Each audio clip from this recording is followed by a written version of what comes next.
दुनिया के सबसे बड़े संगठन का वह मुखिया है। सरकारी नौकरी छोड़कर वह समाज सेवा में उतर गया। इमरजेंसी के दौरान उसके माता पिता को इंदिरा सरकार ने जेल में डाल दिया था। उसके पिता प्रधानमंत्री नरेंद्र मोदी के गुरु रहे हैं।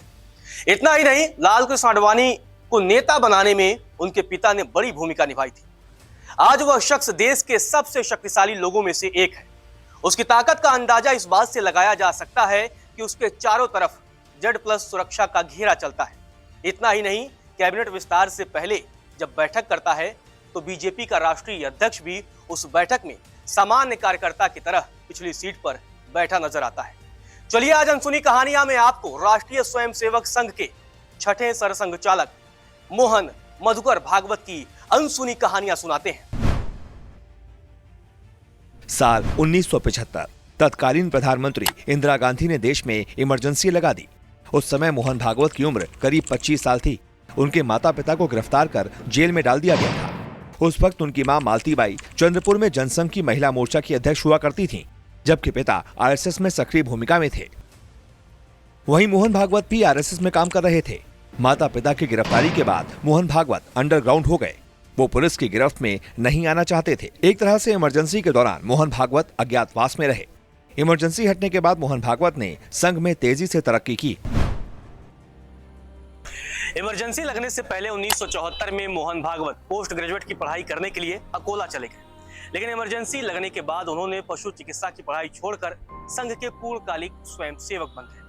इमरजेंसी के दौरान भूमिगत रहकर काम करने के बाद 1977 में अकोला के प्रचारक बने और संगठन में आगे बढ़ते चले गए। इस दौरान मोहन भागवत नागपुर और विदर्भ क्षेत्र के प्रचारक भी रहे। वही पढ़ाई करने के बाद मोहन भागवत को सरकारी नौकरी भी मिल गई, लेकिन संघ का काम करने के लिए उन्होंने सरकारी नौकरी भी छोड़ दी। चंद्रपुर के लोकमान्य तिलक विद्यालय से अपनी स्कूली शिक्षा पूरी करने के बाद मोहन भागवत ने अकोला में पंजाब राव कृषि विद्यापीठ से पशु चिकित्सा और पशुपालन विषय में BSc किया। इसके बाद MSc की डिग्री भी यहीं से हासिल की। पढ़ाई के बाद उन्हें सरकारी नौकरी मिल गई और चंद्रपुर में ही एनिमल हस्बेंड्री विभाग में बतौर वेटरनरी ऑफिसर नौकरी ज्वाइन की। कुछ महीनों बाद उनका ट्रांसफर चंद्रपुर से 90 किलोमीटर दूर चमोर्शी कर दिया गया। ट्रांसफर की वजह से मोहन भागवत नाराज हो गए, क्योंकि संघ के काम के लिए वो चंद्रपुर में ही रहना चाहते थे। इसी वजह से उन्होंने नौकरी छोड़ दी। संघ में बतौर प्रचारक मोहन भागवत ने अपनी धाक जमाई और उन्हें 1991 में स्वयंसेवकों के शारीरिक प्रशिक्षण कार्यक्रम का अखिल भारतीय प्रमुख बना दिया गया। 1999 तक उन्होंने इस पद पर काम किया। 1991 में जब मोहन भागवत को शारीरिक प्रशिक्षण कार्यक्रम का प्रमुख बनाया गया तो उन्होंने राम मंदिर आंदोलन में अहम भूमिका निभाई। दरअसल 90 के दौर में राम मंदिर आंदोलन की गूंज पूरे देश में गूंज रही थी, तो कश्मीर घाटी में भयंकर हिंसा का दौर शुरू हो चुका था, जिसकी वजह से हजारों हिंदुओं का पलायन हो रहा था। इसी बीच RSS की शाखाओं में एक नया खेल शुरू हुआ। खेल का नाम था कश्मीर हमारा है। यही वह दौर था जब संघ की शाखाओं में नारे लगाए जाते थे, कश्मीर हिंदुस्तान का नहीं किसी के बाप का। खेल के साथ राजनीतिक विचार के पौधे को वृक्ष बनाने के पीछे जिस शख्स का दिमाग काम कर रहा था, उसका नाम था मोहन भागवत। यहीं से उनके सरसंघचालक बनने की स्क्रिप्ट भी लिखी जा चुकी थी। साल 2000 उस समय संघ के सरकार्यवाहक HV शेषाद्री हुआ करते थे। उन्होंने स्वास्थ्य कारणों का हवाला देकर सरसंघचालक बनने से इनकार कर दिया। इसके बाद 69 साल के KS सुदर्शन को संघ के सरसंघचालक की कमान सौंपी गई। उन्हें सरकार्यवाह की जरूरत थी तो उन्होंने शेषाद्री से सलाह ली। उन्होंने सरकार्यवाह के लिए 2 नाम सुझाए। पहला था मदन लाल देवी और दूसरा मोहन भागवत। मदन लाल देवी उस समय संघ की तरफ से बीजेपी के साथ संयोजक की भूमिका निभा रहे थे।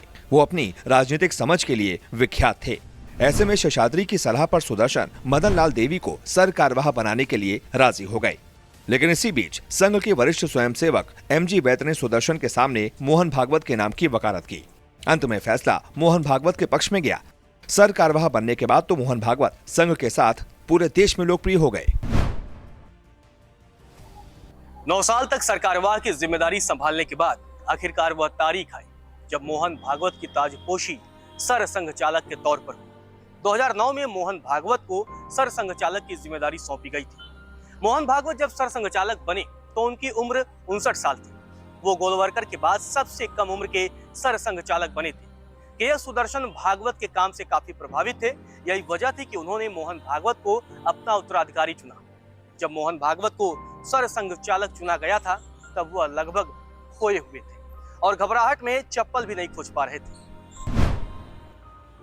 तारीख 21 मार्च 2009 नागपुर के बीचों बीच रेशीम बाग में स्थित डॉक्टर हेडगेवार भवन में संघ के अखिल भारतीय प्रतिनिधि सभा की बैठक होनी थी। बैठक में नए सर संचालक के नाम पर फैसला होना था।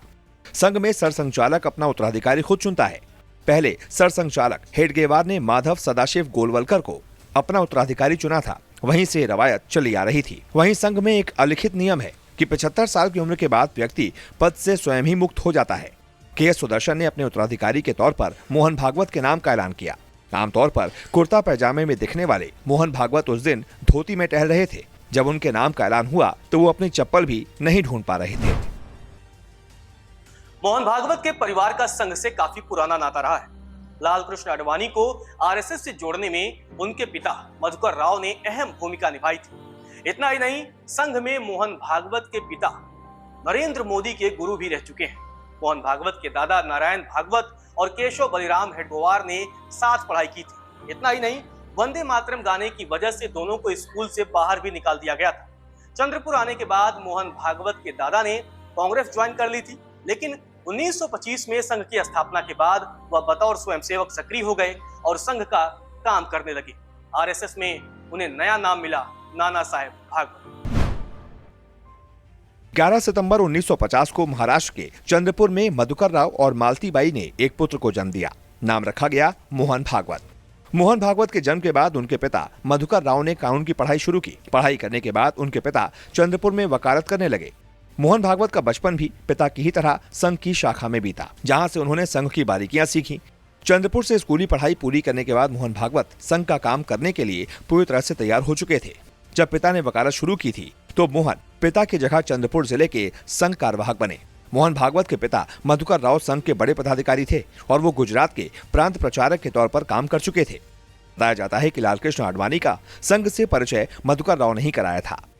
इतना ही नहीं, मोहन भागवत के पिता प्रधानमंत्री नरेंद्र मोदी के भी गुरु रह चुके हैं। गुजरात का प्रचारक रहने के दौरान मधुकर राव ने संघ के अंदर नरेंद्र मोदी को प्रशिक्षित किया। इसका जिक्र खुद प्रधानमंत्री मोदी ने अपनी किताब ज्योतिपुंज में किया है। बकौल नरेंद्र मोदी, मैं 20 वर्ष की उम्र में मधुकर राव भागवत जी से मिला था। आरएसएस प्रशिक्षण के तीसरे वर्ष में नागपुर में 1 महीने तक हम एक साथ रहे थे। प्रधानमंत्री नरेंद्र मोदी ने अपनी किताब में बताया है कि मधुकर राव ने ही लालकृष्ण आडवाणी का परिचय संघ से कराया था। बकौल पीएम मोदी, 1943-44 में आरएसएस के राष्ट्रीय नेतृत्व ने उन्हें उत्तर भारत और सिंध यानी कि आज का पाकिस्तान के सभी कार्यकर्ताओं को प्रशिक्षित करने का काम सौंपा। लालकृष्ण आडवाणी जैसे कई स्वयंसेवकों ने इस काल में मधुकर राव के सानिध्य में शिक्षा प्राप्त की। नरेंद्र मोदी और मोहन भागवत की उम्र में महज 6 दिनों का अंतर है। दोनों का जन्म सितंबर 1950 में हुआ। दोनों संघ के प्रचारक रहे। माना जाता है कि मोहन भागवत ने प्रधानमंत्री पद के लिए अपने पिता के चेले नरेंद्र मोदी का नाम आगे किया था। नरेंद्र मोदी ने अपनी किताब में मोहन भागवत की तारीफ करते हुए उन्हें पारसमणि भी बताया है। मोहन भागवत के बारे में मोदी ने लिखा है, मधुकर राव स्वयं प्रचारक थे और फिर उन्होंने अपने बेटे मोहन राव भागवत को भी प्रचारक के रूप में आगे किया। वो आज सर संचालक हैं। पारसमणि का स्पर्श लोहे को सोने में बदल देता है, लेकिन कोई पारसमणि लोहे के टुकड़े को दूसरे पारसमणि में नहीं बदल सकता। मधुकर राव और मोहन राव की कहानी इसे पलट देती है। पारसमणि मधुकर राव ने पारसमणि मोहन राव को तैयार किया। भारतीय राजनीति में संघ की ताकत को दरकिनार नहीं किया जा सकता है। कहा जाता है कि संघ के मुख्यालय नागपुर में एजेंडा तैयार होता है और बीजेपी सरकार उसे लागू करती है। मोहन भागवत संघ के प्रमुख हैं। इसी से अंदाजा लगाया जा सकता है कि राजनीतिक तौर पर मोहन भागवत कितने मजबूत हैं। आज अनसुनी कहानियां में सिर्फ इतना ही। अगले एपिसोड में मिलते हैं एक और चर्चित शख्सियत की अनसुनी कहानियां के साथ।